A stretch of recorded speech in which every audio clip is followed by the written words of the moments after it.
Naalala ko pa yung mga araw na lagi tayo nagkakape. Na pinag-uusapan natin lagi yung ating future. And tayong dalawa lang, inaabot na madaling araw. And masaya ako na by God's grace, natutupad natin unti-unti yung mga pinapangarap natin kasama na tong kasal na to. Marriage is a covenant instituted by God. A man and a woman will join in a lifelong exclusive partnership of love and fidelity. Marriage is designed by God. This is not just for formality or for legalities. Dinisenyo ng Diyos ang kasal na ang lalaki at ang babae magsasama, magmamahalan at bubuo ng sariling pamilya.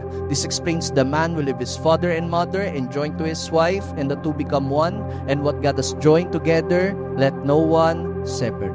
Pat and CJ, sa harap ng Diyos, kayo ay iisa na. Huwag niyong hahayaan anumang problema, pangarap, o sino man ang maging sagabal sa inyong pagsasama.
The very first time you walked me home from the office to our house in Manila. Surprisingly, or maybe it was fate, nakita tayo ni Daddy habang naglalakad pa uwi nang wala sa oras. Hindi pa nga kita pinakilala at pinangalanan noon, so ang tawag niya sa'yo ay long hair. And now, years later, here we are standing together at the start of forever. We are not perfect, but that's what makes our love story real and special. The day we met, frozen, I held my breath. Right from the start, I knew that I'd found the home for my heart. Beats fast, colors and promises. How to be brave, how can I love when I'm afraid to fall? But watching you stand alone, all of my doubt suddenly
Love is not just an emotion. Hindi po sukatan ang pag-ibig, ang ating nararamdaman o ang kilig pagdating sa pag-ibig. Ang tunay na sukatan ng pag-ibig, sakripisyo. Love is sacrifice. Everyday ng buhay natin nangangarap, nagsusumikap, nagsasakripisyo tayo para sa pamilya. Walang ibang dahilan kasi mahal natin sila. So ang tunay na sukatan ng pag-ibig, sakripisyo. Take my